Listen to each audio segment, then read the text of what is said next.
else is different from they are, and that's what, you can tell how different they are by how fat they are. Other questions? I have a question. Okay. So Asians eat a lot of rice, and yet they don't have obesity. What's up with that? They didn't have this is a classic counter-argument, and it's one of the ones actually that has confounded the field since the 1920s. Because in the 1920s, there was a lot of discussion about there were dramatically increasing diabetes diagnosis rates throughout the world in association with dramatically increased sugar consumption from the 1870s onward. I mean, in some cities, diabetes diagnosis increased by 15-fold over like 20, 30 years. A lot of this was assuredly a diagnosis effect. People started getting life insurance. When they started getting life insurance, they started getting tested for diabetes, and so then it was discovered that they had it, so the rates went up. But the changes were so significant that it was the expert statisticians of the day, who were smart guys in statistics, is not rocket science, said there's an effect that can't be explained here, and it's quite likely from the sugar that's also been skyrocketing. And then Elliot Jocelyn, who was the leading diabetes specialist in the United States from the year after the invention of insulin until his death in the 1960s, said the Japanese eat high-carb diets, all carbs are the same, and they don't have diabetes.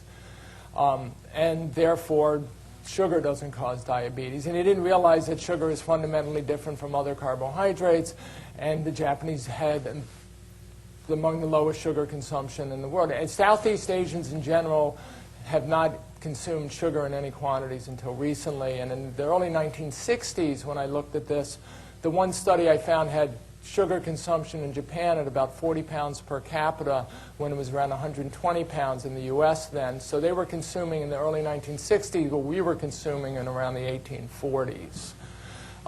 So one reason why it's possible that sugar is the fundamental problem, and by sugar I mean sugar or high fructose corn syrup, is this observation that Southeast Asian nations that didn't eat sugar didn't have these problems.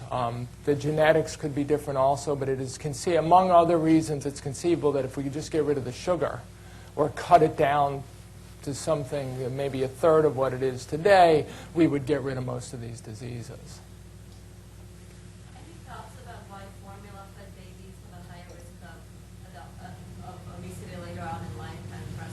Yeah, I think the formula is different. I think it's marginally lower in fat and higher in carbohydrates. Some formulas, boggles my mind. I haven't looked into this greatly, but some formulas have high fructose corn are sweetened. Most all of them. Yeah. Most all of them? I hope not the one my son is getting. And they also have a lot of soybean oil in them. Yeah, so that would be this idea that it's because, that researchers tried to ram the sort of overeating hypothesis onto this also. So this idea that it's because mothers, when they feed the babies from a bottle, are somehow compelled to make them finish the bottle, which they don't do because they don't know how much the kid's getting when they breastfeed. I think that's nonsense. I do think it's purely something having to do with the composition. And it could be that when the kids drink from the bottle, they get the food faster. So it has this effect that, a greater effect on insulin secretion because of that. But, and that's the kind of problem you run into in this problem, because how are you can't just get people to nurse, And there's probably, the more jobs a mother has, the less she's going to nurse, the more she's going to, so there's assuredly a socioeconomic gradient that goes with nursing and other things, and it's hard to start messing with that without looking like you're being, biased against the poor people or certain populations. So have you given any thoughts to Robert Lustig's premise, essentially, that it's really all about the fructose? Well, it's funny. I am presently getting, I've got a grant from the Robert Wood Johnson Foundation to write a book about sucrose and high fructose corn syrup, and I've talked, this fellow, Robert Lustig, is a pediatric endocrinologist at UC San Francisco who's got a very compelling lecture online called Fructose, Bitter Poison, A Bitter Truth. Sugar, bitter truth, right? Sugar, the bitter. It's definitely worth seeing. If anything will scare you off sugar. I've actually talked with Rob about writing this book together, but we have fundamental differences in what we believe. And one thing, now that I just moved out to the San Francisco area, we're supposed to meet in the next month and see if we can actually do this. Because this book, Good Calories, Bad Calories, I got less reviews in the academic press for that than I did for my cold fusion book, which came out 3 years after cold fusion happened, like far after anyone stopped caring.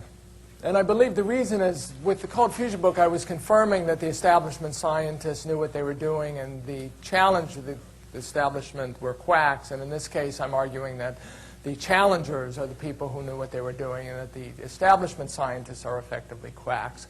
And it's hard to deal with that. But anyway, it could, on one level, this idea that it could fundamentally be the fructose. That what you have to do to create this obesogenic environment is become insulin resistant.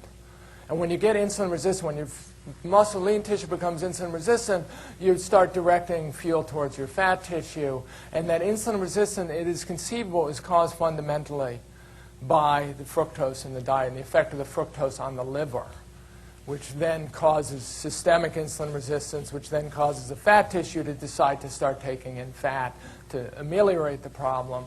And again, this is a kind, I wouldn't be at all surprised, but I think once you start, if that's true, once you start getting fat, simply removing the sweets, the sugar, isn't enough, because the world is full of people who are obese who know enough not to eat sweets and don't, and it doesn't make a damn bit of difference.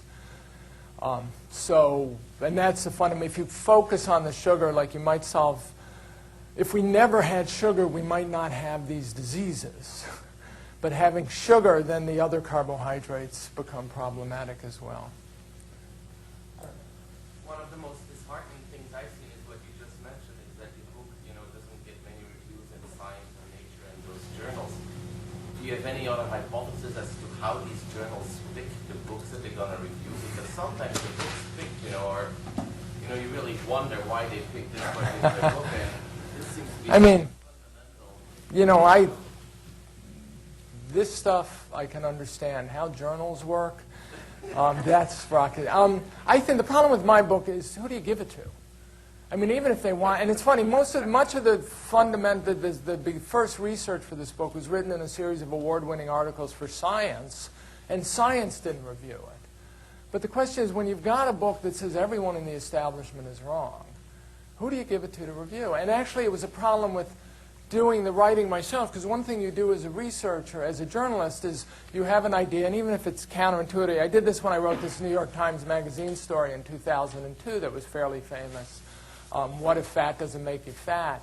And you find the 10 people who agree with you, and obviously, hopefully one of them will be from Harvard, and one of them will be from Stanford, and then you quote them agreeing with you, and it gives your argument credibility. But once you've spent 20 pages of a book, it's explaining that the whole field is pathological. You can't do it anymore. Now you have to figure out a way to write it. I had this problem with Michael Pollan, who's an acquaintance of mine, when he wrote the New York Times Magazine story that became In Defense of Food.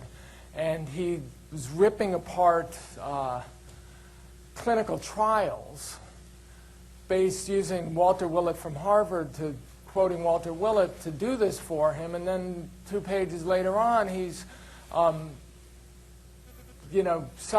ripping apart the Nurses' Health Study, which is Walter Willett's study. So in order to have internal consistency and credibility in your own work, once you've established that nobody can be trusted except you, and it makes it a very tricky problem for writing, because you can't just quote X from Harvard because he agrees with you. And it's one reason why this Good Calories, Bad Calories is 500 pages long and has 160 pages of references and bibliography, is because I have to make sure that I'm never saying, trust me. Because there's no, you have to, and with everything, like once the reviews I did get, often I'd be criticized for going on and on and on about certain aspects of the data, and then they'd say, but the author leaves out this study. And it's like, well, I could have discussed that one too, but then I would have went on and on and on and on.